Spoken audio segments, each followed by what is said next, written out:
should ancient traditions guide our societies today? In this episode of Doha Debates, we're joined by global thinkers, each with their own take on this issue. Even if we don't want to accept the solutions or the answers that are given by past traditions or past societies, we have a lot to learn from them. So we need to be very careful about how much authority we give to claims that something is natural or historical. We need to be very mindful of the politics behind it. We have to look to the past, which is rich in resources, and we have to develop particular methods of thinking about it. Their perspectives will be explored and questioned in a Majlis-style debate, grounded in understanding and a search for truth. I'm Darine Abougaida, and this is Doha Debates.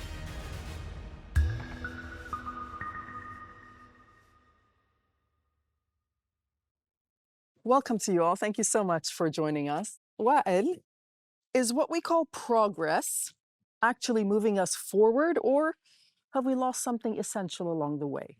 I doubt that, in fact, if I define progress in terms of human flourishing, that we have done any of it. It's a way of convincing us of our current conditions, of accepting or normalizing the conditions of modernity. And so the more we progress, obviously, the more we seem to destroy the environment, the more we seem to destroy our social fabric and the community and the family.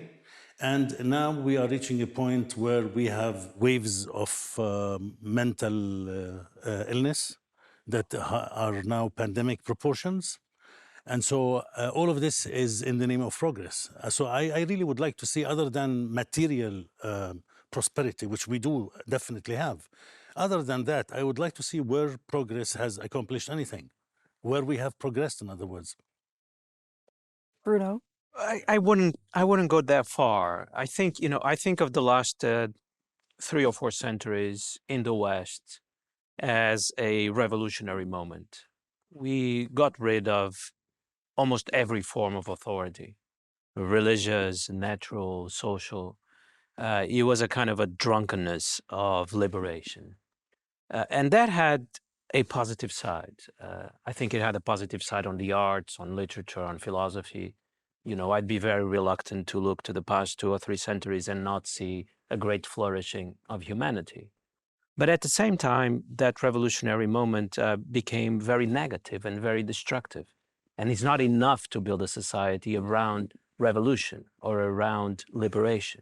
There has to be a positive side. And I think that's the task beginning now. I think we in the West now realize that fighting against authority is not enough. We have to build a society with its own traditions. Sophie, Bruno says he wouldn't go as far as Wael. What do you say?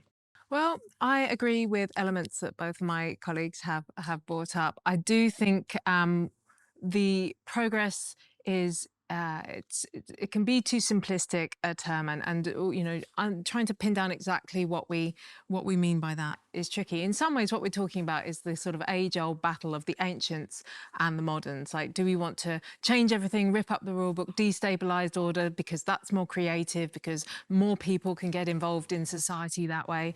Or actually, is that an inherently dangerous and destabilizing thing that we don't want to do because all that really ever amounts to is new power interest taking over? And historically, the answer is essentially both. You can't really kind of disentangle the pair. I'm not sure I'd agree with my my friend Bruno here that the last few centuries have been a great sort of outpouring of liberation. I think we have removed some forms of authority, some traditional forms of authority, and we've replaced them with others. And maybe some of those others are far less accountable, possibly. So I think progress, we haven't not made it, but we haven't made it in a straight linear style. No, I agree with Sophie. The way I see it, if we stick to European history, the last few centuries, very briefly, we have a wave of liberation, which is then followed by a wave of repression. Let us say the French Revolution gets rid of traditional monarchy, but then society cannot work with some form of authority, and we end up with Napoleon, Bonapartism, which turns out to be a stronger form of authority, more authoritarian than traditional monarchy. And then the whole 19th century, we again try to get rid of those new elements of authority. The 20th century, we end up with worse forms of authority, with really forms of totalitarianism.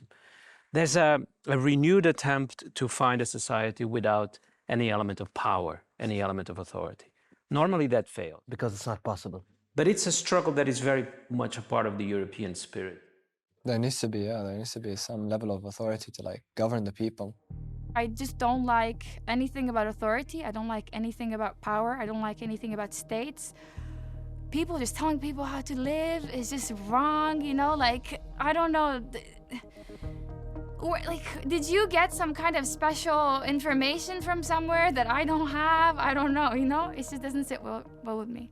I've heard we several times, and it is so far revolving around authority. For example, I agree with you, Bruno, that there was a problem of authority in Europe, and that the French Revolution, beginning actually from the Renaissance down to the Reformation, and then the French Revolution, were all attempts to liberate Europeans from the tyranny of the church and the monarch. That's a European problem.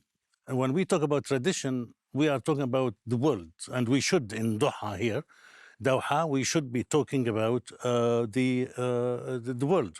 In fact, as we well know, that the rich traditions of the world exist in Asia more than any other place. Then, of course, you have Africa and you have the South America. So when we speak about revolt or revolution against authority, we need to define first who are we, the we in the sentence. Then we have to also define what is authority, how it functioned in history, and how tradition operated in various contexts, historical contexts. And then account for something even more important, which is how the West was to bear on the East, so to speak, if I may, in terms of 19th century colonialism, which has actually destroyed so much of the Asian and African fabric. And then we have to understand what happened to that different kind of authority in Asia under the spell of colonialism and the epistemology that Europe brought to the world. No, but like, why should we be concerned about European colonialism and just ignore everything else before it? Because European colonialism is a very real and pertinent problem to our modern day lives. I think that's a really good point. And obviously, in some degree, you can't have a meaningful discussion unless you drill into that second order level of discussion, the context and the specific geographies and who is the we. But then I think that you can still make broader points, something Bruno was saying, like the dialectics, the boom and bust of whenever there's a liberation movement, there's inevitably a counterswing the other way. People try and liberate, and then they just reform some new form of authority structure. And inevitably, that form of authority has to work extra hard in order to impose itself in the first place. So it's going to be more tyrannical. And there's always the excuse, oh, we're just doing this until we're settled and we'll defer freedom and everyone will be more free in the long run, but only once we've got the new order and people understand.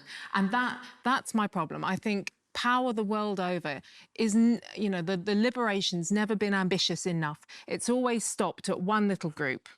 And it's never thought about how that spreads and to the point where we get a true situation of dispersed or distributed power. We've never tried that as an experiment. Power is inevitable in any system. You'll never get. That's what she just said. No, but she's saying that like she doesn't like the fact that we have to have permanent authority. She's against there it, will actually. be permanent authority. That's why you said I want to move on to the world as a whole. But I think it is important to start with the story of European civilization in the last few centuries, because it has such a profound influence on the rest of the world. And we still have to deal with the issue of where did all this power come from? We can't entirely dismiss European modernity because in the end it ended up ruling the world.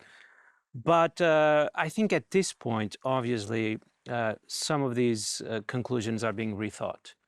We look at the West and we see a profound crisis of meaning. Obviously, to get rid of authority, to get rid of the rule of religion, even the rule of reality itself was a very appealing program while there was something to destroy. But at the moment where everything has been destroyed, there's nothing to do. That's how I think Europeans and Americans feel at present. Well, the program of modernity is completed. We destroyed everything. And now what do we do with our lives? And at this point, we turn back to Asia. I think Asian civilizations have been vindicated to a great extent. And at this moment, it's not very clear who was right about the choices that were made centuries ago. There is no other system that has provided rights for the individual than liberalism. The ability to have free discussion, the idea that everyone has inherent value, the idea that everyone has rights independent of the state, is something that comes with liberalism. And I care about that deeply, deeply, and it's very, very important to have in a society. We need to reconsider how we constitute our humanity, our subjectivity as humans. We need to think about what kind of practices that we ought to be pursuing in order to cultivate a particular conception of the world. We are becoming increasingly empty from the inside and full on the outside. We go to the gym and build muscles. All these young men and women are spending more time in the gym than anywhere else. God forbid. Seeking money and cars and houses. But no one is saying, what kind of a human am I? What is my actual inner conviction of life? What does it mean for me to hold a set of values about family, about children, about friends, about love, about everything that really, truly, at the end of the day, matters? And this is where tradition comes in. Tradition evolved there to create a kind of life that attends to the inner constitution of the subject. That's why children who are raised in tradition, meaning in big families with certain sets of values and customs, and tend to be much healthier. They are stronger people. They're not fragile. They are emotionally mature, and they don't collapse at the happening of any crisis in their life. Right. Now we are raising a generation that is totally fragile. That's so insulting. Kind of correct. I think a generation that finds an issue with people living their lives, they're the really fragile ones, right? Like, I think it's their generation that's actually fragile because they can't handle the fact that people have an opinion that's different to them. Saying that we're fragile just because we're not following traditions from our parents or like community seems to be a bit too simplified. I think if you went to other places where this is not where the commonalities that we don't have parents, you would see that people are actually rather strong there. I'm not saying that our reality is easy. Our reality is very difficult, but we have not trained our young generation to handle reality in a strong manner, because this new generation, and I'm sorry to say this, these are the love of my life. The young men and women who are going to decide our future, they are the most important thing we have. But they are increasingly empty from the inside, increasingly fragile. And at my own university, 1 out of 4 graduate students suffers from serious mental illness. That means that they are thinking about suicide. And 1 out of 5 undergraduates. Imagine 1/5 of our students are at the brink. Because we're not empty, we're stressed about the world. And that is the scariest thing. Our students are the leaders, going to be the leaders of the world. He said 1 in 5 people are depressed. Well, who are you to say they weren't depressed before? Maybe like they weren't being diagnosed properly. It's like, calm down. It's not that the end of the world that students take care of their mental health and go to therapists, There's nothing wrong with that. And he was saying it in a way like as if it was weak thing to feel, whereas it's not. So I took an offense to that for sure.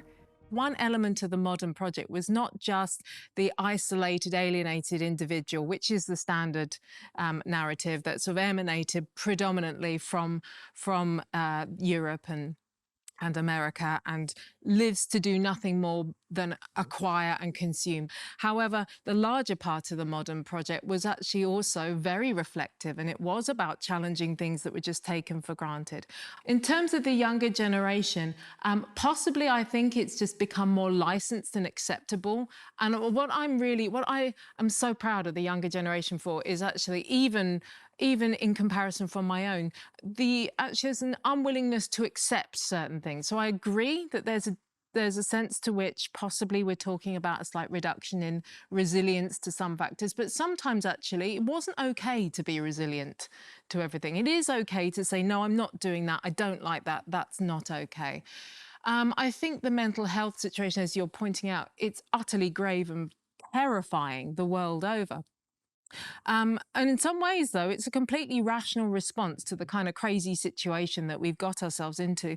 And possibly, if it's not overly labelled, overly prescribed, I mean, I don't know about Colombia, but I know in Britain, there's a tendency to think that a therapy pet program is going to solve everything. And if we just bring dogs and horses and llamas, believe it or not, onto campus, everything will be fine. Oh my God, I know. A red panda. A red panda, I would have one. That's I feel like that's my spirit animal, low-key. Like, it's like it stands up. Like, have you seen it? So cute. I love cats. If there was a Catistan, I would live there. I think cats are amazing and also scientifically proven to help you lower and stabilize your blood pressure. They are so full of themselves that if we all just, engage in the quest of getting their love, I think we would not be so hell-bent and telling people like what to do, what not to do, We are entitled to live according to how we want. Some people live in villages, some people live in tribes, some people live in groups in the mountains. Whatever the situation is, they are free to live and rule themselves as they like. It might go along with some of your philosophy, Sophie, but I think that is the idea of tradition is the idea of actually democracy, because in true, not the democracy we have today. What we have today is called democracy, but actually has very little democracy in it. The true democracy, true freedom exists in those societies that are actually precisely traditional. The ones that we have mislabeled as tyrannical, as authoritarian, that's just because they don't fit our paradigm of existence. Let me give a metaphor or an image that I think goes in the same direction as what Wael is describing. I think of the human adventure as a group of people that land on a desert island, and they have to search for water. And water here signifies truth or the good life. They separate in different groups to look for water. These separate groups are different civilizations.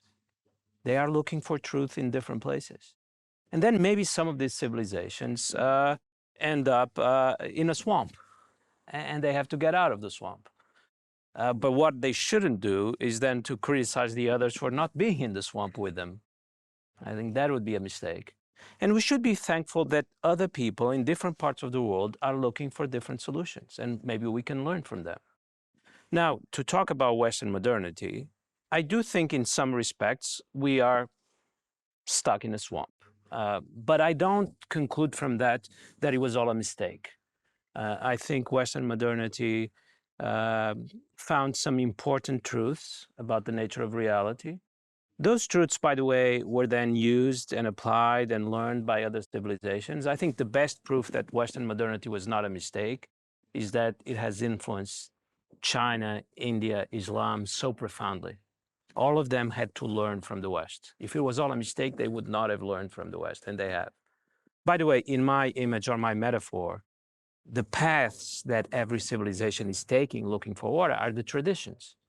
You cannot find anything valuable in a day or a night. It takes a long time, a collective effort of searching. That's what the path is. There's nothing wrong with tradition. Tradition just means looking for something carefully and cautiously for a long time, because it doesn't come immediately. That's pertinent to the idea, if I may. How would you judge any project or any experiment or any phenomenon other than its actually effects? I would. It's a European, it influenced the world, I agree, but influence was in what direction? What is the final effect of that influence over since the Industrial Revolution on the world at large? The European project is not a mistake in the historical sense, I agree. but it has failed. Yeah. That's my point. Compared to what? And when we say it influenced the rest of the world, which is true, then we must see how it influenced the rest of the world in order to figure out what the problems are so we can reverse the damage. Western modernity is another important revolution in human history. And I don't really regard its lessons as entirely destructive. Whether, nuclear bombs can destroy the planet, that is a choice for human beings to make, but I don't believe that a world without modern science is a better world, because it's essentially a world of ignorance. I am too much of a European not to believe in that. Yeah, we can see that. We get it. Is You're he even European? European? I think a lot of conversations here tend to go about, oh, just because he's from Europe, because somebody was saying Ubuntu just because he's from Portugal, without even trying to hear them out. I wish we could understand that not everybody from the West is horrible. Just the way that his tone was, and he'd been talking about Europe, and it's just the most significant influence and most significant change in the world. Europe did not invent science, and it's not the only civilization in the world that had science. I mean, I'm a little bit more critical. I like science. I like my music on my iPhone. I love the idea that I can listen to music. I come from a generation where that could have cost you an arm and a leg just to listen to music anywhere. There is some advantage to science, but we have to approach it critically. When we say, for example, and which is true, when we say that medical science is today more advanced than any other point in human history, so you need to look at it critically. Critically means to see how, for example, the medical system cooperates and in cahoots with actually the capitalist system. How it actually is damaging the quality of our life. These powers have to be well used. My point is just that it is better to live in a world where human beings have these powers. They have discovered these powers. There was science in other civilizations, but modern science in the Western sense of control over nature, domination over nature, that did not exist before European modern science. We have to learn how to use them, but is it better to live in the world where we have these powers, or to live in a world where we think these powers belong only to God? And Can I put that question to Sophie? I still prefer our world. To me, I always see science as less a discrete body of knowledge, as a sort of way of approaching knowledge. It's a sort of one attitude that you might take and knowledge is much larger than that and cannot just be reduced to that. I have a problem with this sort of exceptionalism narrative around Europe and modernity. I think that actually there's this wonderful book called How the World Made the West, which shows that actually that modernity is a complete bricolage of borrowings or stealings, from other places.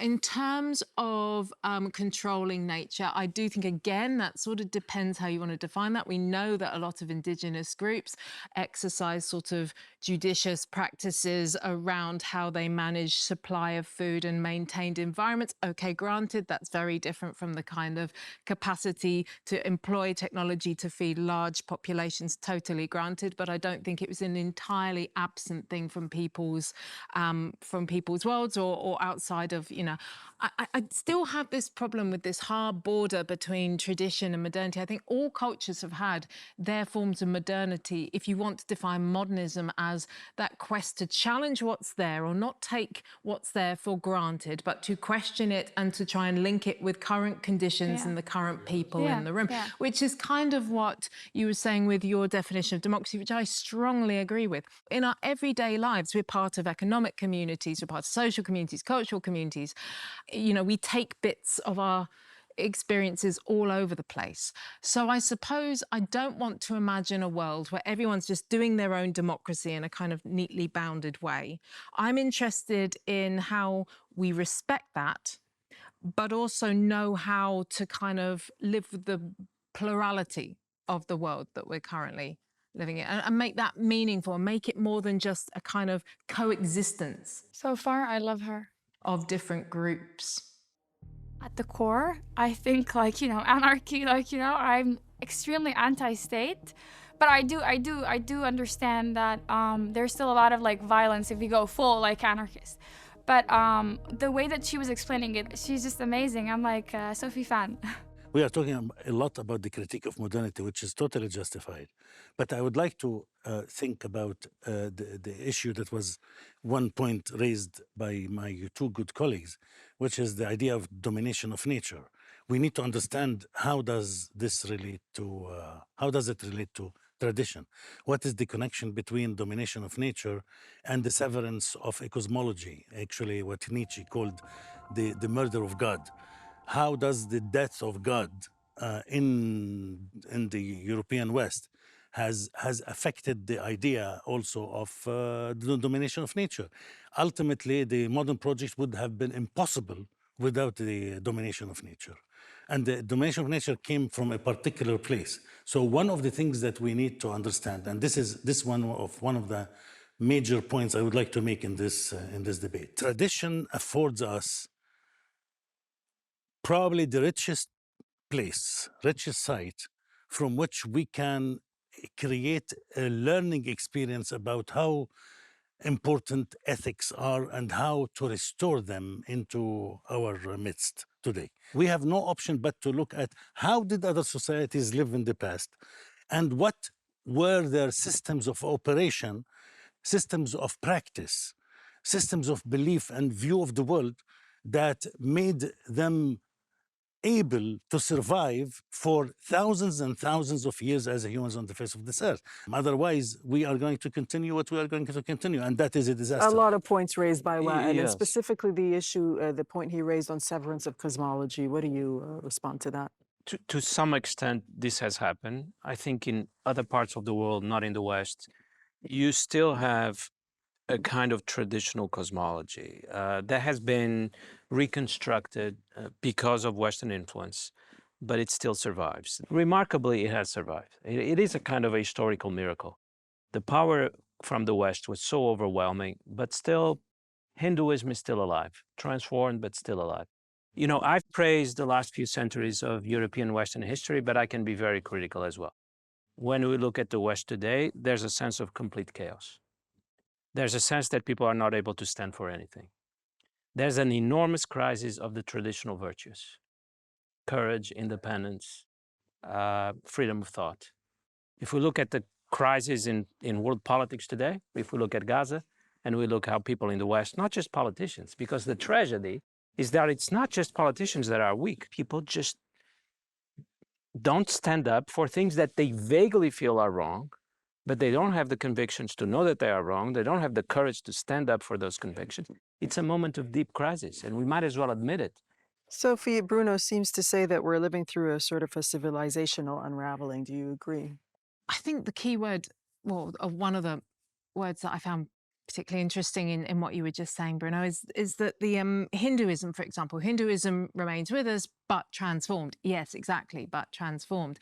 I think there's always been this sort of creative and destructive urges going on within cultures and within cultures. I think that is just the nature of life. I think possibly when you're talking about the West or Europe, you're seeing this played out in a larger arena. And obviously, you've got one element of the European Western modernity project became extremely kind of prolific and dominant on the world stage. So that tends to erase the fact that there are kind of lots of other diversities and variations.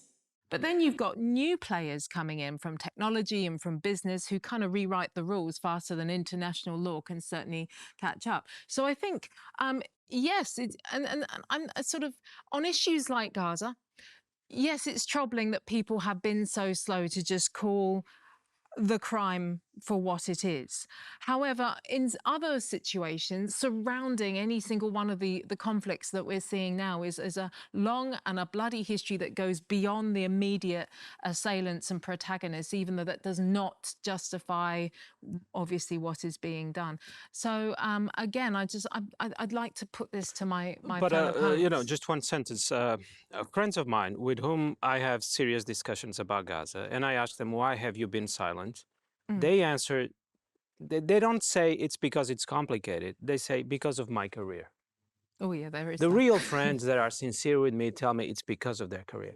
Now, we have to ask, there must be something wrong with a civilization and a society that turns a career into the highest God. This is the crisis that we have to discuss honestly.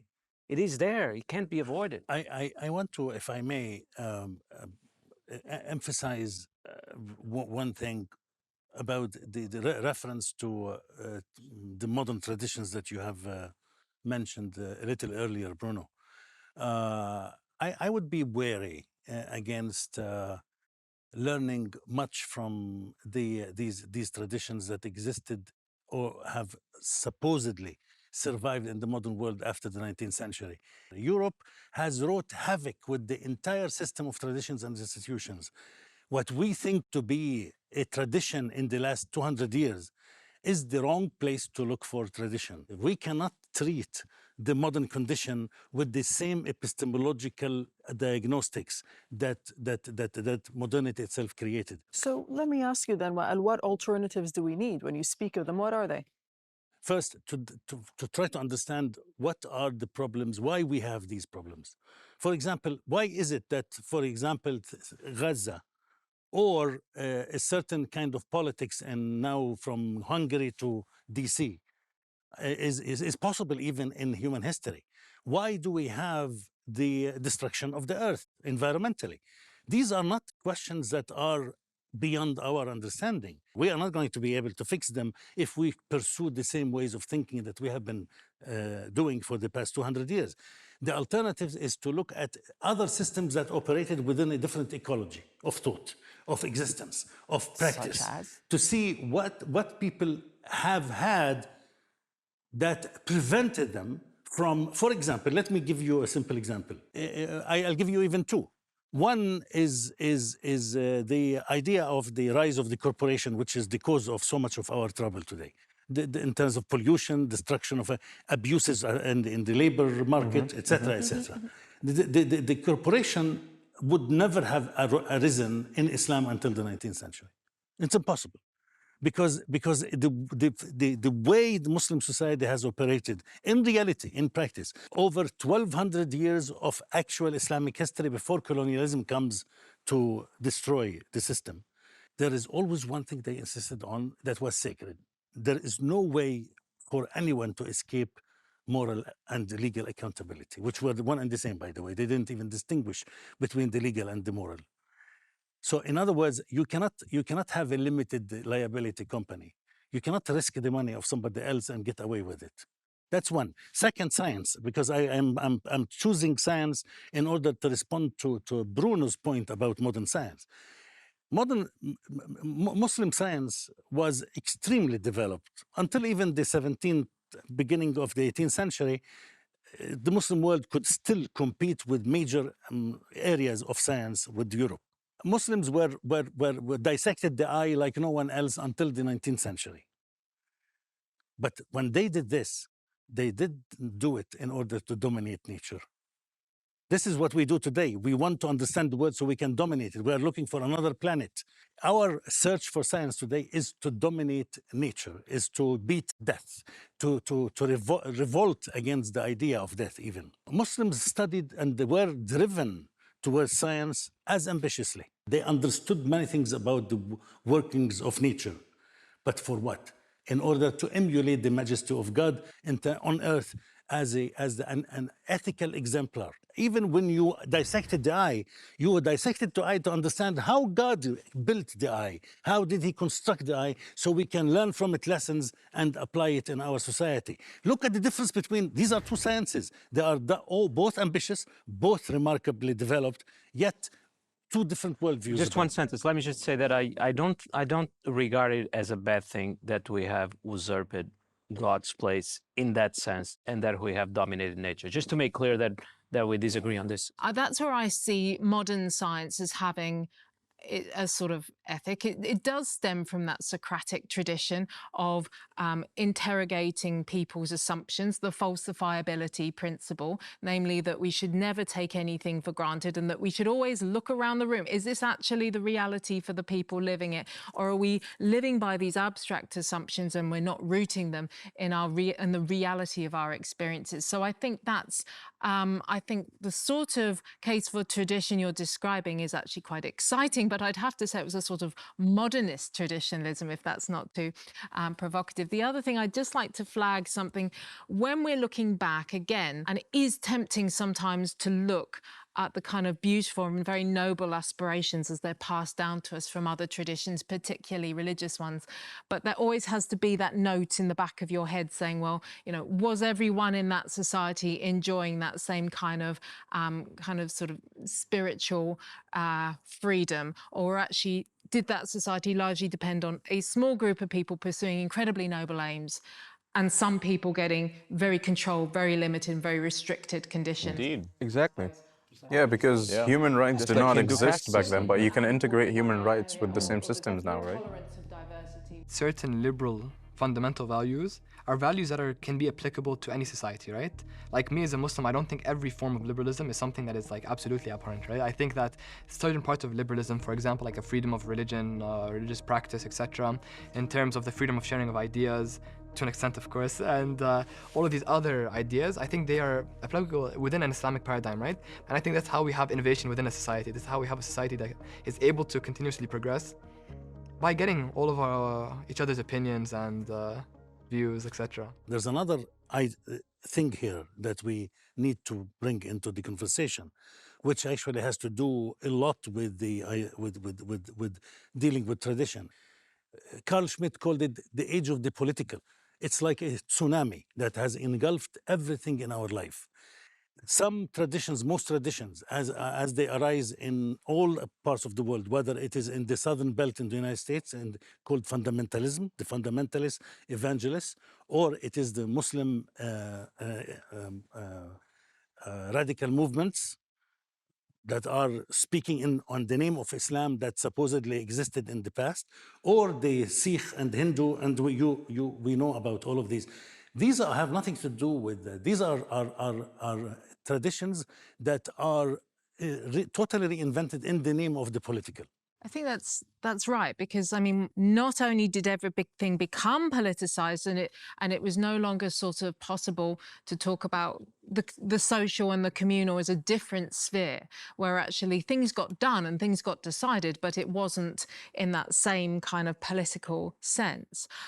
So that contraction and erosion, and frankly, attack and aggression on the part of the political to eradicating those community and social spaces, I think that's been a really defining feature of the modern noun project in the 20th century. I mean, if you think about the areas that the state now intervenes in routinely, which would have previously, I think that is the big problem for me. It's maybe a quaint term, but you know, this notion of what civil society really means, and actually that being an incredibly important political, non-political actor, in the sense that it moderates the political by having spheres of our life that it looks after, that it protects, that it is not subject to policy, centralized decision-making, which doesn't allow us to really connect and engage with the people, the communities, and the environments that we're living in. So I think that is a very important point for us to consider. Bruno, what do you think about the rise of the political and the impact that it has? I think what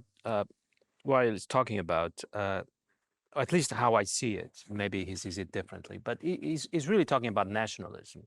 This idea of the political, it's based on the friend-enemy distinction. It's based on the idea that it is us against them, but when you ask what does us and them means, it's a profoundly irrational definition. But, you know, the idea of civilization, the idea of tradition, those are completely different from nationalism. Those are fundamentally irrational principles. They are about thought. They are about the exercise of thought. A civilization is an exercise in thought, in trying to look for solutions to the question of how to live. Nationalism is an exercise in anti-thought, is an exercise in stupidity. And that, I think, hopefully, As the West loses its global domination and hegemony, those fashions will disappear. I think Bruno's right. Nationalism is one of the most toxic forms of politics, precisely because it massages our deeper desire. Although, just for total balance, obviously, nation and nationalism has actually had moments where it's had its own liberational agenda. I'm thinking particularly in sort of anti-colonial and anti-imperial movements. But what was really interesting about those, particularly as they played out in places like Latin America and Africa, was that the national movement was always, well, not always, usually hand in glove with other forms of thinking about society and community, like Pan-Africanism or different kind of regional affiliations. And there was great hope, you know, was that going to be a crucible for a new kind of social political thinking, which could actually integrate some of the strengths from traditional life whilst moderating some of their limitations with input from modernity. However, obviously, it failed because all of those countries were immediately harried or bullied or thrust into a globalized political context, which was still dominated by new and emerging imperial powers. A kind of a supplement to what I've said about modern traditions is that we have also to be careful about the use of the idea of or the concept of religion. When we speak, obviously, traditions tend to be religious. What is the meaning and the content and the conception of religion today? One of the things that happened to modern religion is not only it was nationalized and politicized, but it was cast in a mold where the idea of secularism hovers over the head. So now it is almost impossible to think about religion without thinking of secularism, which never existed like 200 years ago. Can a secular society generate deep moral convictions then? That is a $64 million question, because the question would be, can a meaningful human existence that promotes human flourishing be anchored in a shifting ground, can be anchored in principles that can be redefined at will? Because ultimately the name of modernity, the middle name of modernity, is this perpetual liquidity. Modernity is liquid. It changes with, as we can see in the last 2 years, we have no idea from 1 week to the next where the world is going, really, just the last 2 years. And so the question is, can we invent in the realm of the secular, meaning where God cannot play a role in anything, or some metaphysical, cosmological high principles that come from, can we invent a tradition that has no anchor in fixed principles, fixed first order principles? I must let me add something final thoughts very quickly.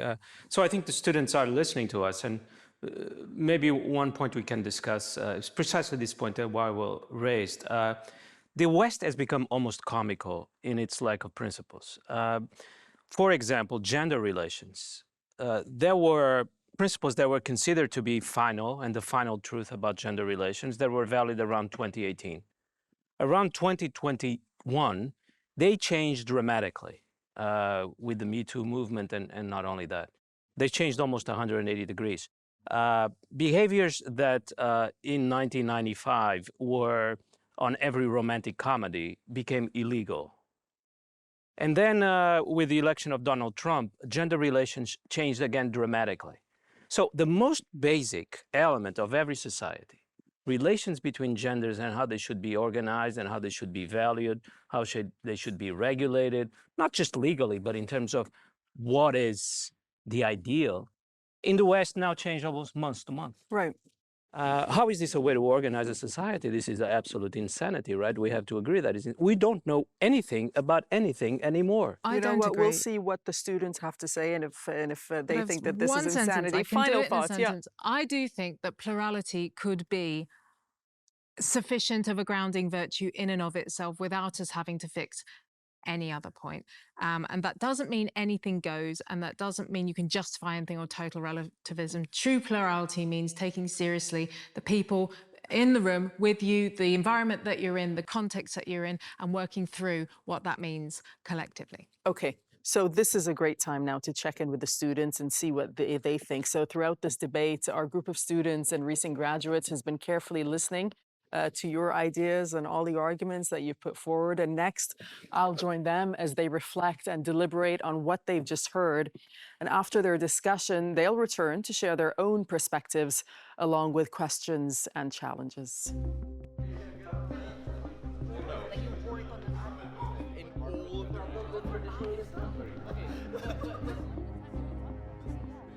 Hey guys. So you all heard from our speakers a short time ago. It was a pretty interesting debate on traditionalism. Sundus, Wael, who was one of the speakers, of course, said that children who are raised in tradition are much healthier. And then he went on to say that today we're raising a fragile generation. I wonder what you thought of that and whether you had any reaction to it. I found it very insensitive for him to put it that way. And it kind of seemed like he was blaming us for having feelings. He was blaming us for having a reaction to the state of the world. I think it's normal and human and healthy to be anxious and to be fearful when you look around the world and to feel depressed by the state of the world that we live in now. So I want to build off that point. Yeah. You know, and I'd argue that I think what the debate was missing was two important questions. Number one, whose tradition?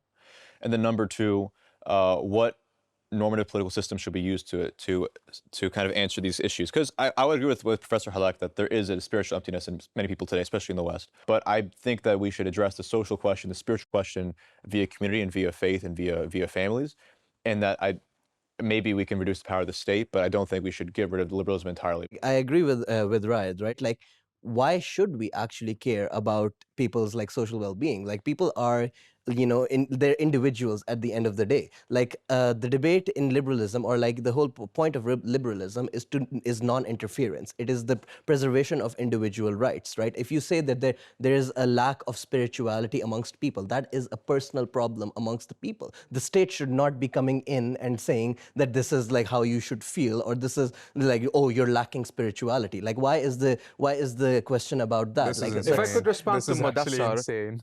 Go ahead, Joan. Yeah, Go ahead. if I could respond to Madassar, I think the reason why states do care about like the individuals, because we have an overarching system of primarily an economic system such as capitalism that completely affects our spirituality. People feel like that their work is meaningless because there's an alienation of labor happening within a capitalist society. Now, I'm not advocating for a return to Soviet-style communism, because I think that there's also an alienation in these previous political systems.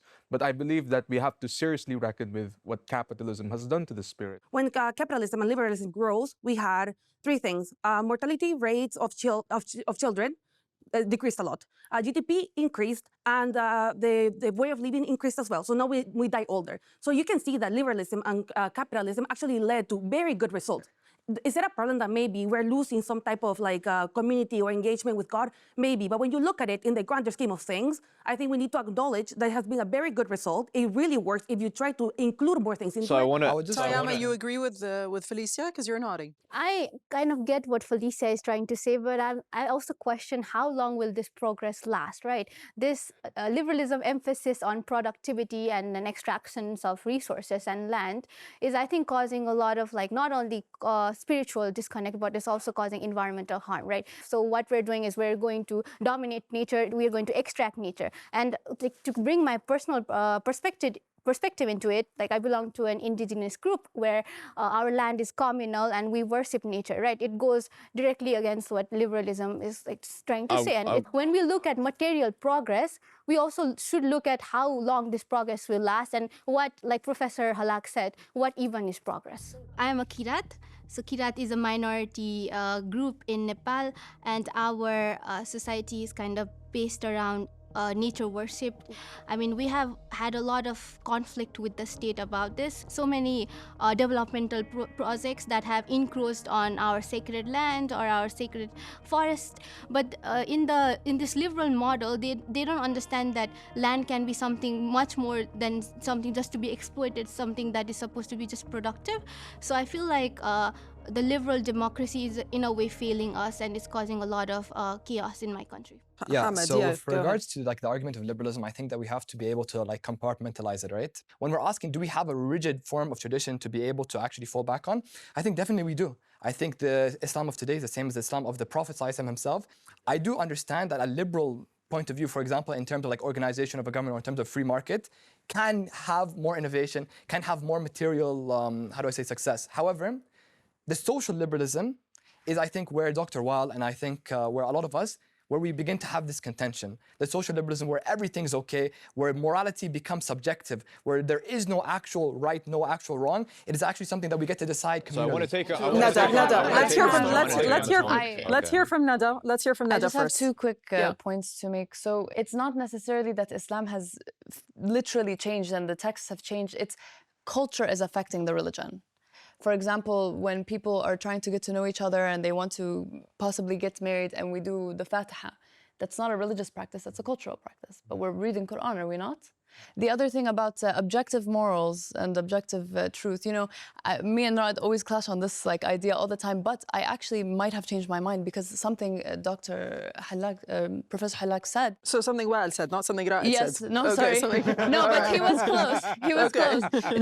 The arguments or kind of clash between our ideas is that I do believe, you know, who are you to tell me what I should deem moral? But he's saying, you know, there is some things that are good and some things that are bad. But it's like, what didn't click for me, it's like, okay, well, how? Why? Why do you think that these things are bad? Something that Professor Hallaq said was that you can measure something as moral or not based on the factual outcomes of it. Now I can understand why people think that this is good and this is bad because, for example, murder, why did we say that this is not a good thing? Hang on, let her finish her thoughts and then I want to hear from Raed. And we can see from these factual experiences that, okay, somebody losing their life is not good, right? So you know what I mean? And that kind of made it click for me. And so, sorry for our past. Okay. No worries. Raed, go ahead. First, thank you, Nada. But I'll first address John and Tama's point, and then I'll connect actually to what was said here. So John and Tama were making this point about the alienation of labor and how it's led to a kind of a spiritual emptiness in people. And I'd argue you're misdiagnosing the problem. I don't think it's capitalism per se. I think in reality it's this moral relativism, which connects back to what I was saying here. This idea, especially since the 1960s in the United States and Europe, the idea that I don't want to say anything goes, but there's no kind of grounding in morality. Now onto this discussion between Hamad and Nada. I think that we know deep down amongst all of us that some things are objectively good and some things are objectively evil. But a lot of the issues we see today in the West particularly is because this loss is a secularization of meaning of ethics, and I'm glad you came to our side, Nada. But yeah, I needed, if someone could steel man that argument, I'm not sure if Sundus you believe in it. I would like to address the Okay, Amir and Mudassir and Sundus. Yeah. I think you know if we're gonna talk about traditionalism, especially Islamic traditionalism, we have to actually talk about what that looked like, right? And I think that there's a lot of over romanticization of what that actually was. This idea that there was like this perfect Islamic society in which everyone was moral is not true. And these noble pursuits that when we think of like incredible Islamic philosophers, say, Ibn Sina, Al-Ghazali. I mean, these are all people who had very noble pursuits, right? But these formed an elite class of people, right? The vast majority of our ancestors who lived under these caliphates, if we're from this region, were actually probably most likely just peasants who actually may not have even known the name of the Khalifa ruling them. They probably just knew the name of their tax collector. Maybe because they cared about something that's more important, which is the value, which is Professor Wael was talking about. Like, I appreciate the point that Raed is making, that he's looking at capitalism and liberalism from an economic perspective, and this is why we're getting this sort of economic mobility, and I appreciate it a lot. But if you create a system where, I'm telling you, there's complete freedom of the economy, and you do whatever you want to do to prosper, and if you do not do well you will not prosper. This is one way or the other, me pushing the person and the individual to focus on the idea of prospering and leaving the idea of values. And this is why Dr. Wael was also saying that the generations that we are in right now are sort of vulnerable because we're not connecting with the traditions that we're talking about. Mudassir, go on. When we talk about like liberalism in both as an economic system and as a political system, we're talking about how the individual should not be constrained by the traditions, by the culture, by whatever of whatever hegemonic power is currently in place, right? We're arguing against a political system where the rule of law is not there. The important point here is the rule of law, and the rule of law must allow for pluralistic society. And that cannot happen in a faith-based tradition or like a tradition that is. Oh my God, the person that I disagree with the most is honestly Mudassir. Mudassir sees like this whole concept of liberalism is the most amazing concept out there, because to him, I'm like, look, I agree with you that liberalism is amazing, but do you think it's getting applied anywhere in the world? He's like, yes. I'm like, okay, give me one country that is applying liberalism. He stays quiet. I completely disagree with Mudassir because I feel like he needs to put all of the ideology that we're discussing into context.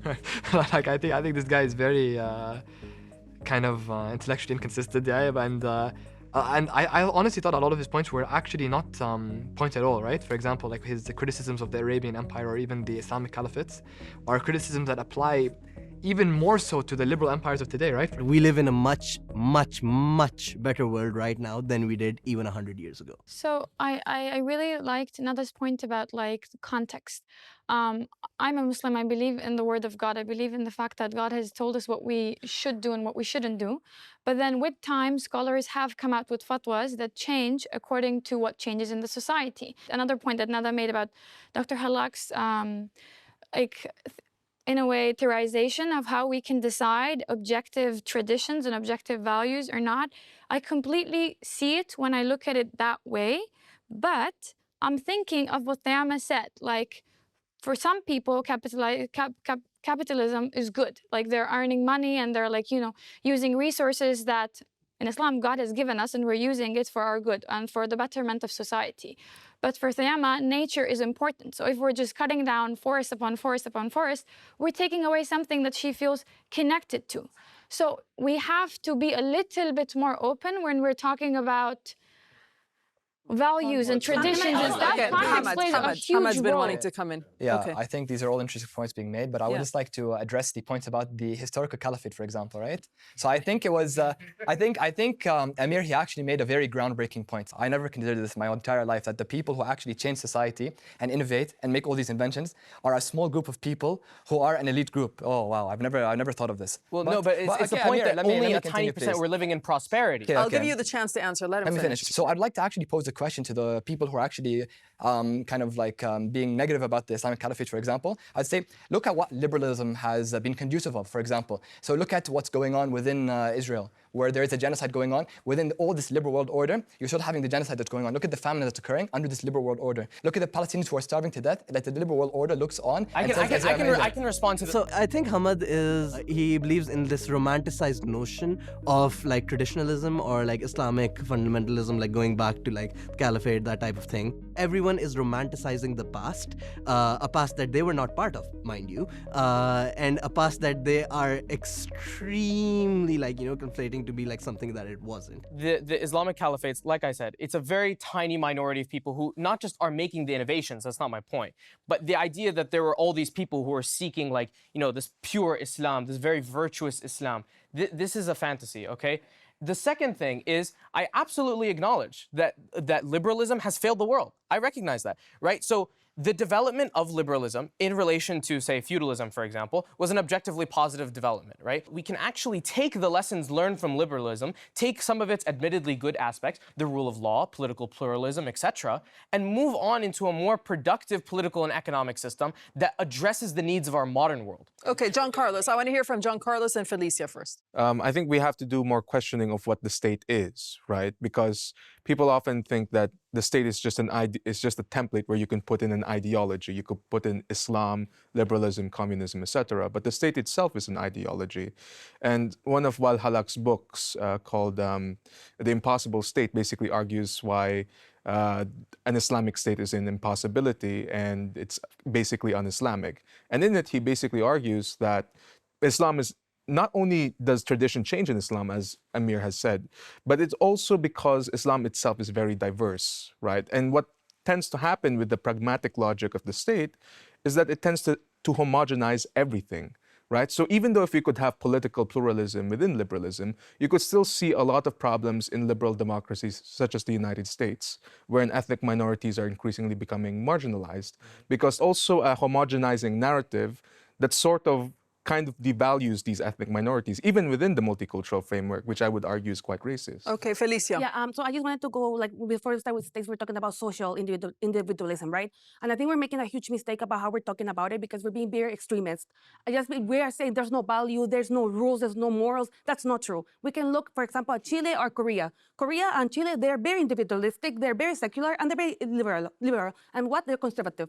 They really like tradition, they care about values and morals. So no, we're being extremist and we're mischaracterizing a lot of countries and people who live in liberalism. So I want to. Can you let me finish, please? Let her finish. Yeah, let her finish. Hang on one second. So when we're talking about all of this, I'm saying yes, there can be issues in liberalism, but just because it's secular, it's worse. That's not true. I understand, but like about Korea, like in general, right? For example, like let's see where secularity brought them, and liberalism brought them. They have the lowest birth rate in the world.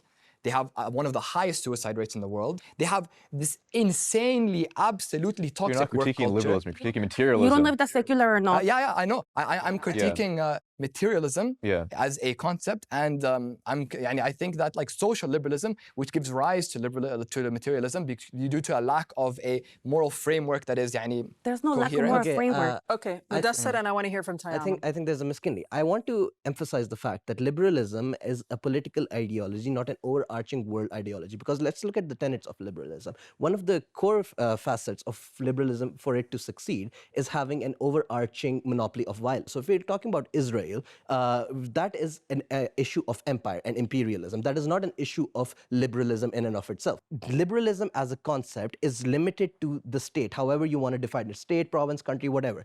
It is not meant to be an overarching world order. Okay, you've explained that. Tayama. Adding on to what John Carlos was saying and responding to Mudassir, okay, ideologically, liberalism is about freedom, but in practice, like I said before, liberalism is about freedom for some and oppression for others. You know, there's this parochial tendency within liberalism where it says, okay, I'm for freedom, I'm for rationality, and I'm for tolerance, right? But it's the one that liberalism defines what rationality is, what freedom is, and what tolerance is. And any society or any other like ideology that does not align with what its definition is like labeled uncivilized, is labeled illiberal. Like, I mean, look at the hijab ban in France. It's supposed to be a liberal society. Why are you like taking away the freedom of someone to like practice their religion, right? So it kind of like John Carlos said, it discriminates against ethnic minorities, against like religion.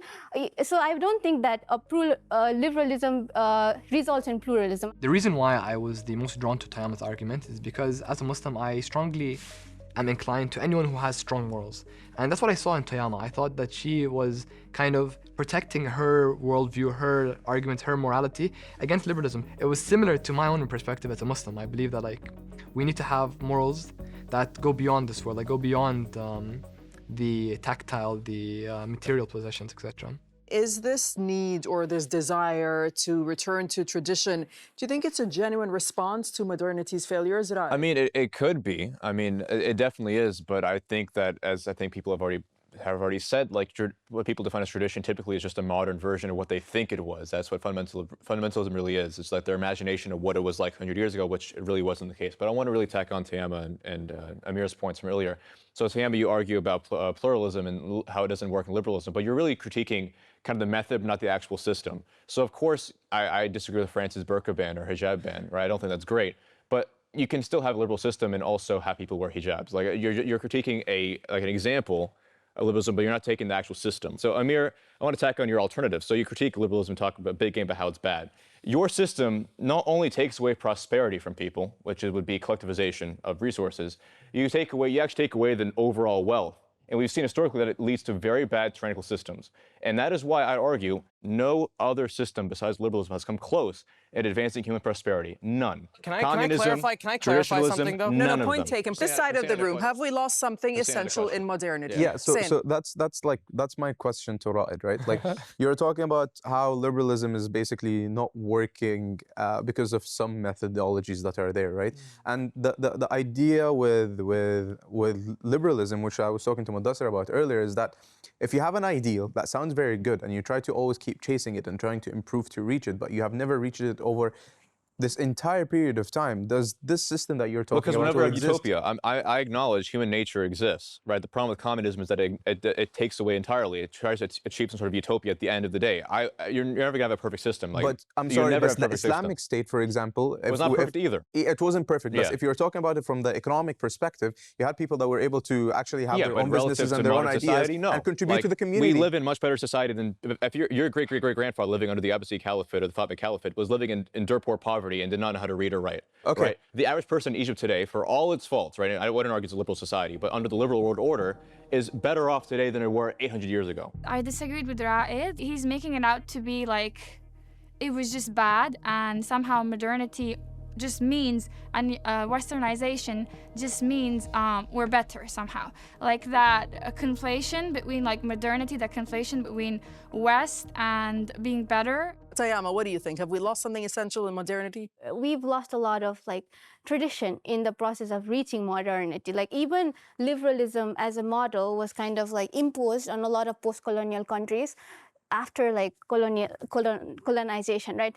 So because of that, I feel like there's this kind of cultural disconnect with our past, with ourselves as persons, and like Hamad said, there's this, we need something spiritual, right? If we're just like running after material progress all of the time, the planet is finite. The resources are going to run out one day. I don't think how long we can chase after this exponential economic growth, right? So I feel like we're losing ourselves in the process, and the end doesn't look good. Sindus. When I think of like what we've lost to modernity in terms of tradition, I think we've lost time. We've lost time to enjoy things. We've lost time to do things that we love or things we enjoy in a slow manner. I think, as Tayama said, we're running after something, as Hussein said, we're running after an ideal constantly like in this race, and we don't look around. As Ra'ed said, some of the things maybe that you want, maybe you're achieving that, but maybe you don't get to enjoy it because we're running. I mean, you're just critiquing. Okay, Felicia. So I have a very different approach. I don't think everybody needs a higher purpose in life, or I don't need that like an end path where God is there. A lot of the things I do is because I love them and because I'm happy doing them, right? And everything I do is not because I'm planning for something forward. So whenever we say we're missing something in this like modern era, I can understand what we're missing, because I understand that for some people, spirituality, mostly like Tayama or like Sundus, is important to have this spirituality, but a lot of people didn't have it before. Like atheists are not new. We have always had a secular, like atheist people in the world. So not everybody needs this, right? So did we actually lose it because it was lost before? I think the reason why we lose meaning in life when it comes to modernity is because in the process of capitalism's expansion, it basically encourages individuals to tap into their basest desires. In response to Hamad's point, I get what you're saying about about the point of religion and so on and so forth. But famous Marxists like me would say, well, religion is the opium of the masses, as Karl Marx has said. And he's not saying that religion is bad. He's saying that people turn to religion as a coping mechanism for the failures of capitalism. And I think we should be wary of that. Amir, just final thought. Okay, you have 20 seconds. I think there have been huge achievements that have been made by liberalism, right? There have been objective good things that have happened. But the solution ultimately isn't returning to oppressive traditionalist systems of power, right? It's actually learning lessons from the past and then reimagining what our future can look like, instead of romanticizing a past that doesn't exist. Fine, so we'll talk about the solutions and the alternatives with the speakers in a little while. So guys, this was a great conversation, really powerful kind of exchange of ideas, so we really appreciate it. The conversation, though, is not over yet. So are you guys ready to meet the speakers face to face? The person that sort of like sparks a lot of clash is definitely Ra'ed, with everyone in the cast, because he normally has like these sort of like intriguing proposals that he makes, and everyone's like, oh, how and why you're going with that approach. Personally, to me, the person that sort of created that spark was Mudassir. I think me and Mudassir, we agreed most of the time, but Mudassir kind of gave me a different way of looking at things, in the sense that I think Mudassir was really good at talking about more of the theoretical side of it than I was. I want to first talk about like separating empire and capitalism from liberalism, trying to kind of make that distinction, that, and also try and narrow down to what do they mean by traditionalism, whose tradition, because personally not a huge fan of cultural or moral relativism, you know what I mean, so I'm really looking forward to discussing that.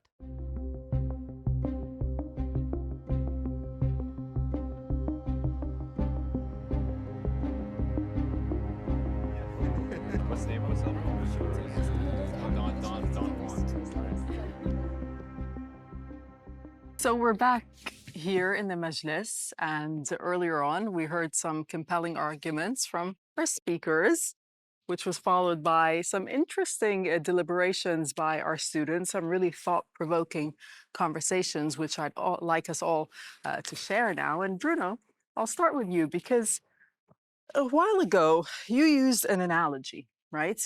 It was a water analogy, and what you said is that people are looking, there can be a desert, correct me if I'm wrong, there's a desert and people are looking for water.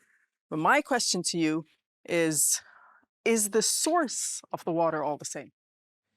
Yes, I think human beings fundamentally agree on the fact that they're looking for basically the same thing.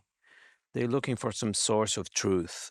They may disagree on what this truth is, or whether it is the final truth that they have found, whether someone else is correct or not.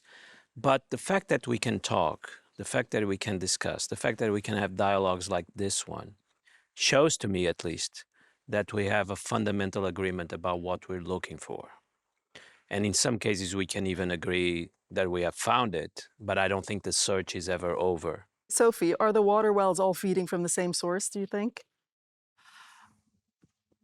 I follow what Bruno's saying, the extent to which we're all looking for something, some sort of point from which to navigate. That point may change at multiple times in the course of our lives and our community lives, but we all want that point, that anchorage. I'm wondering if that is true anymore, that actually that deep need and search for anchorage and that point of meaning is in fact what motivates us anymore. So I'm going to be ambivalent on that. I don't know that we're all searching for the same thing. Okay, honest answer, Wael. I worry that we might confuse water for a mirage in the desert. Water has a quality. There are poisonous wells, there are good, healthy wells, and there are mirages. We need to know which one to choose. And I think tradition, again, to come back to tradition tells us, teaches us that there is a certain kind of water that we should be looking for and take that lesson seriously. But Professor Tayama, Hallaq, when I you have a spoke question. earlier on, Yeah. hang on one second, Tayama, when you spoke earlier on, we got the sense from you that you're saying that this is really an existential moment, and it was quite personal for you. Tell us why. I come from an indigenous group that worship natures, that does not subscribe to the liberal values, right? And because of the liberal democracy that I'm living in, that my group is living in, there has been clashes with the state. For example, we don't have land is communal for us. We don't see it as a productive or exploitative resources, and because of that, we feel like the state, when it's for example, destroying forests for logs or clearing areas for development resources, I feel like it's not only harming the environment we're living in, but also harming us culturally and spiritually. We feel like the progress that the state is kind of looking for or is going towards is something that we don't think is progress. So there's this idea of our definitions of progress not aligning. Tayama's point about Nepal was insightful. I think kind of looking at the downsides of liberalism and how it hurts people, in countries that we don't really think about, honestly, as Westerners. There is a system which is actively, continuously taking away the things that make her feel connected to something bigger. They make her feel connected to her purpose, that help her give meaning to her life. We're taking that away. And I feel like she said that and it was important. I feel like it needed a moment. Like, I don't know, some kind of pause, like, we zoom in on Tayama and we really take 10 seconds to reflect on what she said. Like, it had weight. But it's as if we all just moved on. What if liberalism just works better than tradition? Like, what if liberalism works better than tradition? Like, what if the reason why it's so prevalent is not because it's like a dominating discourse, but rather it just works better. Like, people's rights are better protected, minorities are better protected. I don't think we have the same understanding of liberalism. I see your definition navigating at what I call the surface and the appearances of what liberalism is. Liberalism is a long historical project that has been implicated deeply and structurally with every form of colonialism and imperialism. Liberalism itself is responsible for the slave trade to begin with. Liberalism is responsible for the extraction of all the resources of Asia. But to push back on this point, it's not unique to liberalism, though. The slave trade was in the Islamic civilization. The nations, for example, genocide and colonialism have also happened in the Islamic Empire.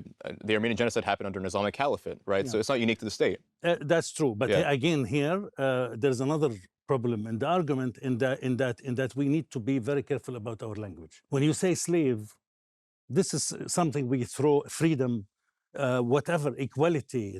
Almost every word we say is a minefield. Again, slavery is a major field of research. The American slavery, as we know, has absolutely nothing to do with the Islamic slavery. Muslims owned slaves.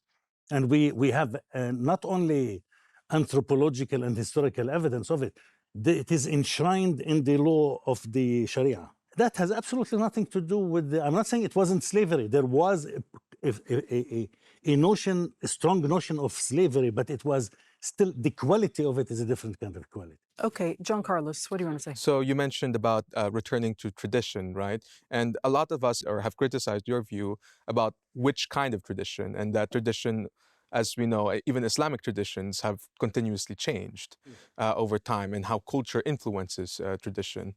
Is there just one truth, or are there multiple? And is there a world where there's multiple truths? He's asking sort of, is there a timeless universal truth, which I'd also like to get Sophie and Bruno to answer as well. No, I don't believe that there is a timeless universal truth. I think there are multiple versions of truth. The issue is not that they exist. They have existed all throughout human history, and actually they existed before much more than they exist now.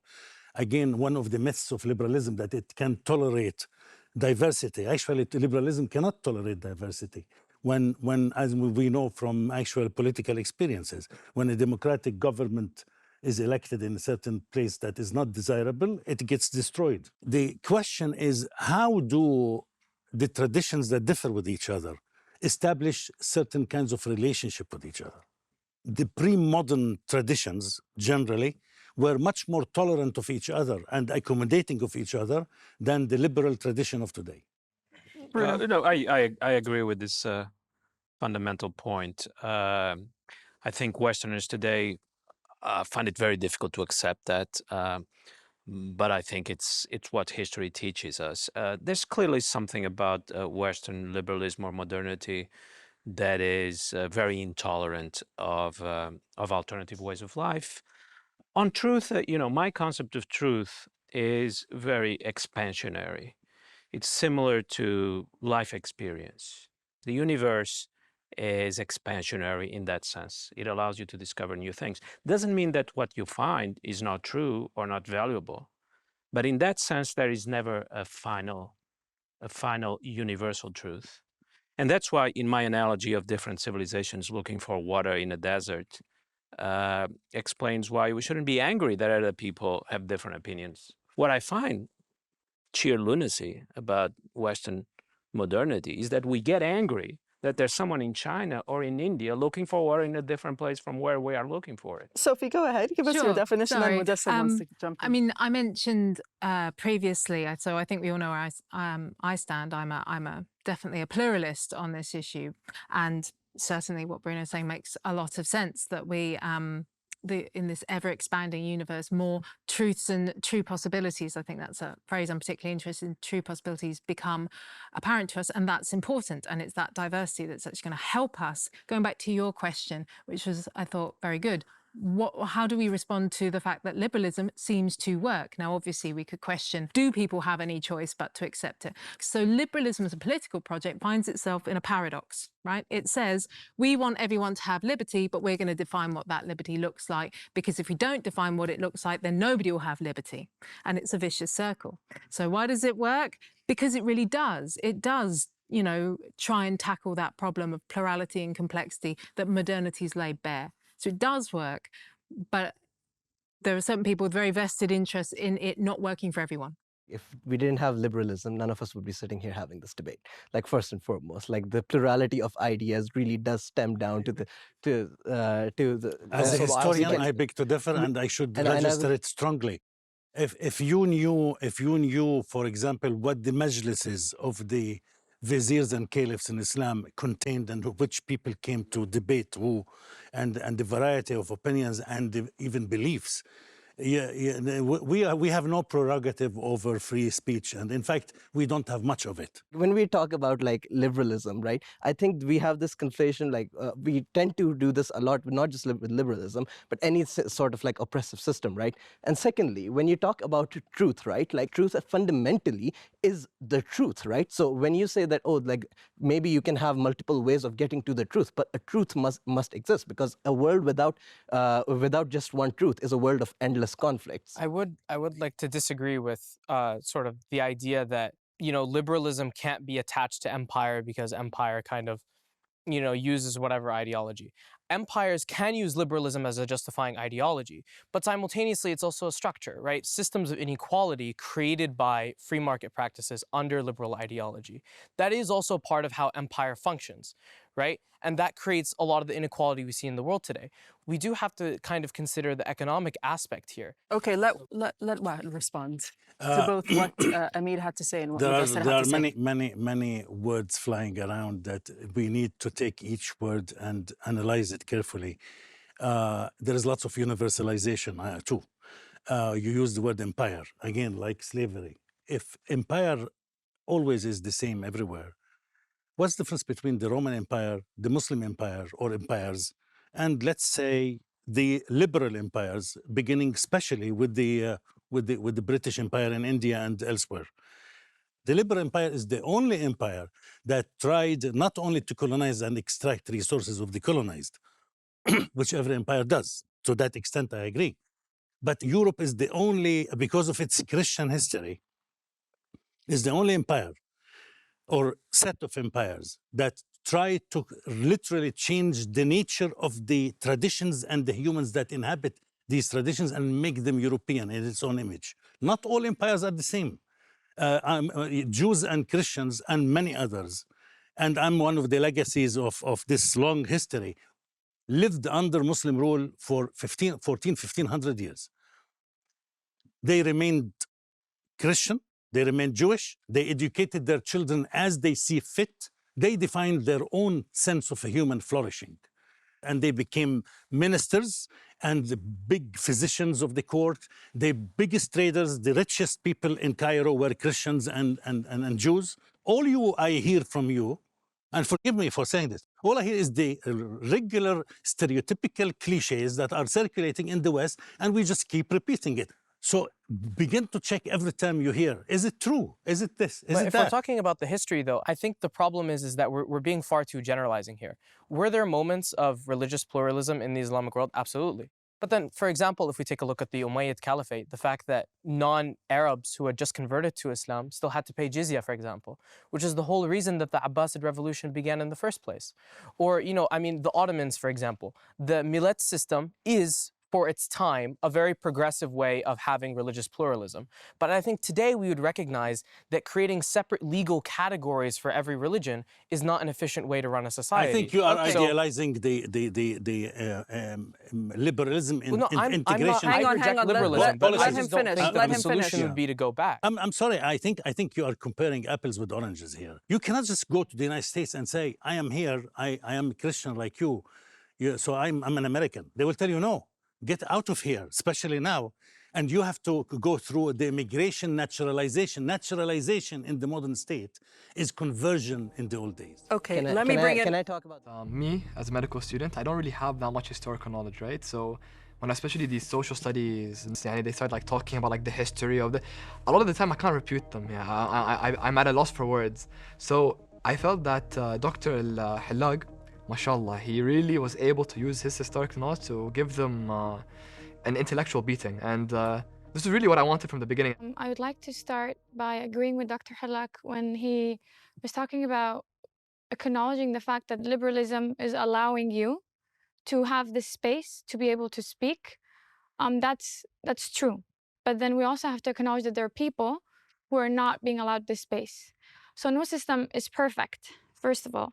Second, I really like the point Dr. Sophie made about pluralism, about things having several meanings. And I think you also made that point that whenever we use different words, we have to be very mindful of the kind of meaning we attach to it. So I'm just trying to understand, when you want to have shared values and have a community based on those values, how do you see that coming about when we can't collectively have the same meaning? Well, do we have to agree on everything? No. If you look at the constitution of cultures before modernity, you find them actually quite varied in almost everywhere.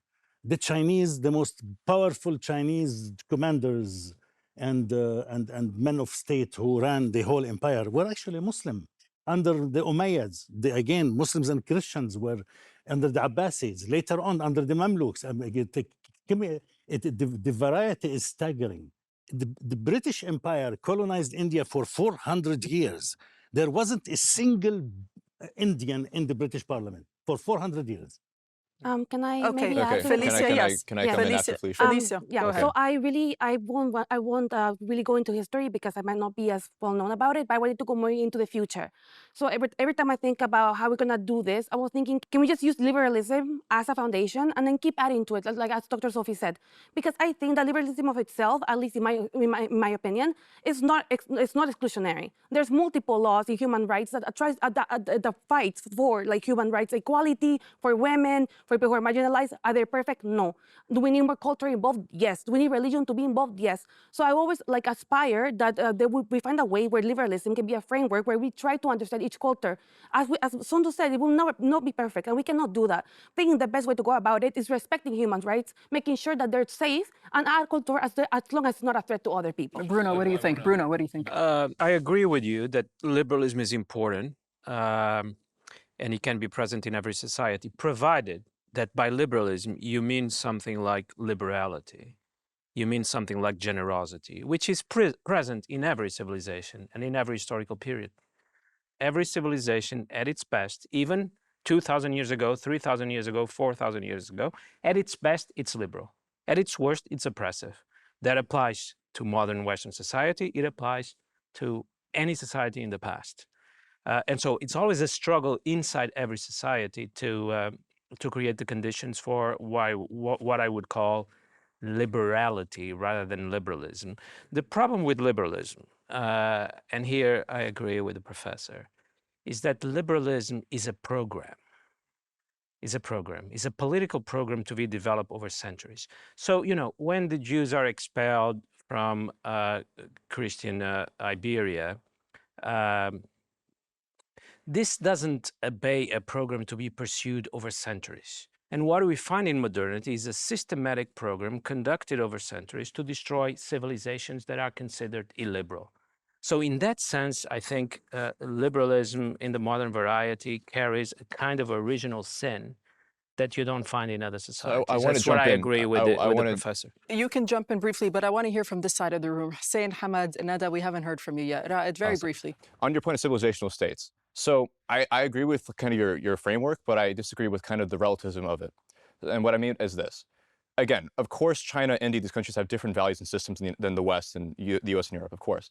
But we still have to understand that some systems are better than others. Again, China's authoritarianism, India's Hindu nationalism is, in my view, and I think the view of many others, and again, I believe in objective truth, morally inferior to the United States and Europe, in the sense that it is an authoritarian system in which people live materially worse off than the West. And in many ways, just because it's from another culture doesn't mean it's inherently a good thing. The nation-state paradigm actually works better than a caliphate system or any other system. It's the best way to organize monopoly and violence and resources Let me in answer ways this that question. no other system okay, can. look, maybe 2 years ago you could make that argument, and people would not. After 2 years, where we saw a genocide being conducted in Gaza, but that's only part of the problem, because you could argue a second part of the problem is the way this has been silenced.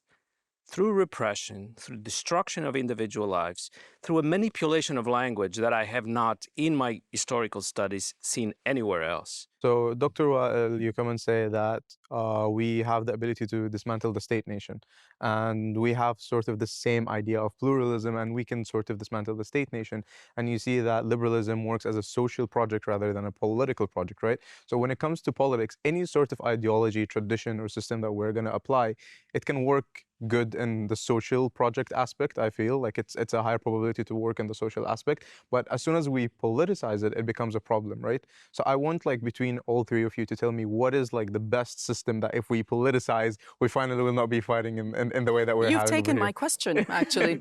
I was going to ask all three of you that question. So what is the sort of ideal world that you guys think that we should live in? Well, I think one of the things I've noticed as we're talking is we're sneaking back to sort of that temptation to just compare one sort of political order with another and say, well, this one was better, it was more pluralistic, and this other one, this is horrible because it's done all these horrible things. And then as we talk a bit more, we all of us kind of come to accept that actually within all of these, there were strengths and there were weaknesses. And the reason why I sort of get through some of the confusion, start disentangling things by making that divide, and it's not perfect, between the political and the social. It's basically whenever you do politics, right, and especially when what you're actually doing is deferring power to a small group of people, they immediately have a new problem that they have to deal with, and that is preservation. They've got to preserve themselves and they've got to justify their existence, and they do that by having an excess or a surplus of power. So for me, the solution is to talk far more about power in a much wider sense. How do we make civil society a more meaningful concept, not a trivial or a gestural concept, but ways where lots of different people can have meaningful input and responsibility in their lives, but also accountability to others. Okay. Just a follow-up question to her, that's okay. Just very briefly, Yeah, because it's I a want to very hear quick from question. Hamad and Nada. Can this system exist with the concept of like competitiveness and capitalism? Yeah. Again, Good question. My preference, my prescription would be to be far more collective and communal. But let's not forget that the market was very liberating from societies that were at one point in the clutches of merchants or in the clutches of a feudal order, and most people were excluded. So the market did, Adam Smith had in mind free trade as a very liberating process to minimize war. The problem was we got stuck on that idea, conditions and contexts changed, and suddenly the idea became a tyrant. So not necessarily. The problem for me is always when we get stuck on one idea and insist on making it worse whilst ignoring the actual reality around us. Bruno, what's your ideal vision and how do we get there?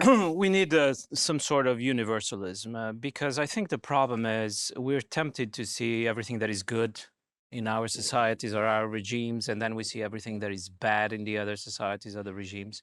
And we simply cannot do a process of rotation, of seeing things from the other perspective. For a child in Gaza, there is no worse world system than the current one we have. No worst conceivable world system. For me, the current system is pretty good. For an American or a Brit, it's as good as it gets. But we need to do this exercise of seeing things from the different perspectives, and then we can evaluate systems. It's a solid point, and as well as yours, Sophie, in terms of expanding the base of critique, so to speak. But I would like, I'm a little bit more idealistic and ambitious. I would like actually to make it, it's not about taking down the nation state as a political entity. That I think is the wrong venue to go to. My vision is to start re-educating ourselves.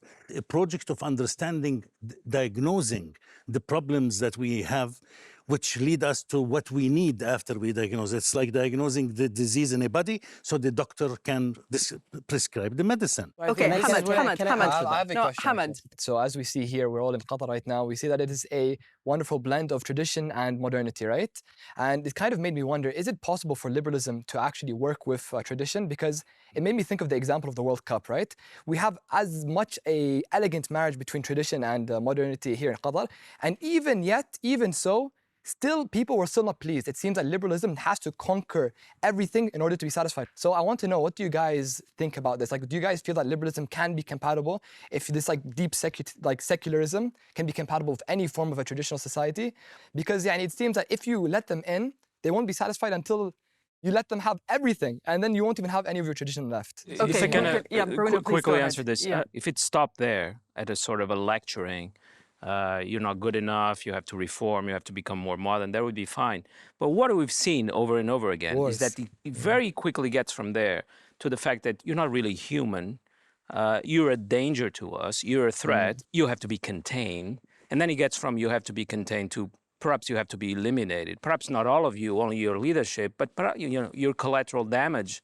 So that's the problem, is that it gets very ugly very quickly. It becomes a dehumanization. But now, liberalism, it's fine as long as it's world liberalism. It's a liberalism that belongs to humanity, not a liberalism that belongs to the West. Nada, you heard the speakers talk about sort of what their ideal vision is, right? What kind of society would you like to live in? For me, I'm Arab, I'm Muslim, I'm a Palestinian. I want to live in a free Palestine. I want to live where, it's everyone has the right to whatever religion they want to believe in. But at the end of the day, there are so many people in this world. And even when they work together, they don't work because there are so many different traditions around the world. So is it one of those scenarios where we all need to have one unifying values, like one unifying morality? Or can we accept all of the moralities and all of the values of everybody together? Well, would you like to respond to Nada? And also, let me add on to that and ask you, as sort of a final thought from you, whether we can still find meaning in modernity. In modernity as an existing structure, that's precisely the problem of modernity, that we don't have meaning. We have lost the sense of the meaning of our existence even. So no, we don't have meaning. What I wonder about your question, other than tradition, what else do you mean? A tradition or something else? What is the something else that you mean? Is there maybe a type of governing that would work for everybody? That would be more inclusive of all cultures? Or be more inclusive, because I feel we have these talks and it's like, one side thinks this is good, the other side thinks this is good. We might agree on some things, but at the end of the day, someone gets hurt. But do you think that liberalism is a tradition? And how do you define a tradition? Because so far we have been talking for hours. We have not defined tradition properly. How do you define it? How do you define it? As I defined it quickly, and it seems to have been lost in the conversation. Quickly it's a way of life that is agreed upon by the members of the society as a given, that perpetuates itself through generations with rational modification of this tradition across the centuries, across the generations. So there can be traditions multiple. Change. It has to be multiple. This is the definition of a tradition. Tradition exists because the world is divided into tradition. Right, and I agree, and I would never want to cancel out anybody's cultures and traditions, absolutely not. But I mean, is there maybe another type of, maybe not liberalism, maybe another type of governing that would work to make all of these different traditions coherent? Because if there were, maybe we would have some world peace. But why would you want to make them coherent? This is precisely... Or not the same, but I mean like to work together, like not to hate each other. What we're looking for really is not to get rid of liberalism and go to some sort of like vague traditionalism, which was never defined. It's actually to evolve liberalism itself, right? Like no one's against that, right? I think the reality is we're going to have to just work harder at what it means to be in all these different communities and figure out a way where we can have those conflicts without them becoming catastrophic. Okay. Bruno, what are you taking away from this conversation with the students? We heard a lot of thoughts about tolerance from people defending tradition and fewer thoughts about tolerance from people defending liberalism. But I think that's not entirely surprising. That's been my experience for a long time. This is a very critical moment in human history. It's the end of Western modernity. The West has to learn that it's one tradition among many. It's nothing special about it. There was a moment a few years ago when I thought the West would go down softly. It won't go down softly. It will go down fighting as hard as possible and using what is still the only source of superiority, which is military armament. So that leaves me very pessimistic and worried about the future. The rest of the world also has to learn from, I think the main lesson of Western modernity, that some truths taken to be truths were not truths. Religious, natural, scientific. And that, I think, is happening. I think we see in China, we see in India, we see in Islam, not the same China, not the same India, not the same Islam as they were in the 18th century. These civilizations are actually learning from the West. I just hope the West can learn from them. Okay, Wael, what are you taking away from this conversation? This is music to my ears. I think, and I like that you both agree that liberalism has taught us, modern humans, the finest art of arrogance. And this is very important. It's not about personal only arrogance. That comes always for granted. But it is epistemic arrogance, is that we always think that we know better than others. This is something fundamental that we need to think about very carefully. The problem of the modern world and the solution to it lies with the problems and the solution to liberalism. Liberalism has to come apart or redefine itself one way or another, but it cannot continue because it is driving us to the brink of extinction. The world is liberal today, and I don't think that we are in a good position. I think we need to rethink all the categories I have mentioned, from the environment to our social communal structures to, and most importantly, to our inner psyche and spirit.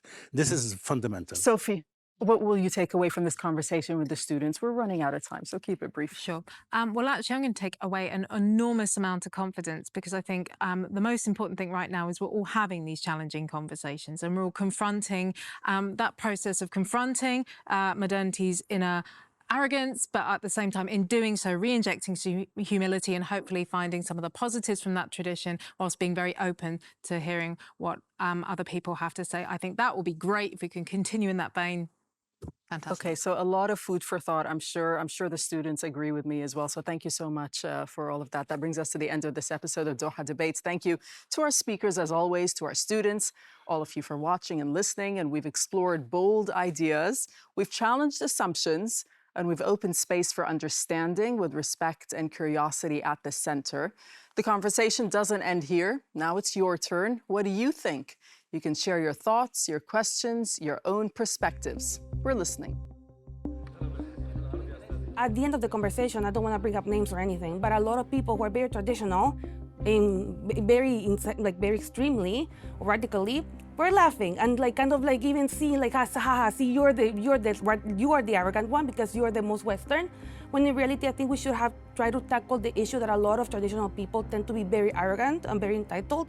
But I think we should always approach this with tolerance and not only hate on the West just because we hate the West, you know? I think it was Dr. Bruno who said that we see that people who are aligning with the traditionalism approach, they tend to be more open. And then people who are siding with liberalism were a lot more authoritative than others. There was a lot of can't believe you said that, let me respond to that. There is no way that you can just say that and we move on from it. I must respond. I think if we could just reconcile with the fact that we can respect different opinions, we can respect each other, become more tolerant, become more kind, I don't know. We could always be kinder.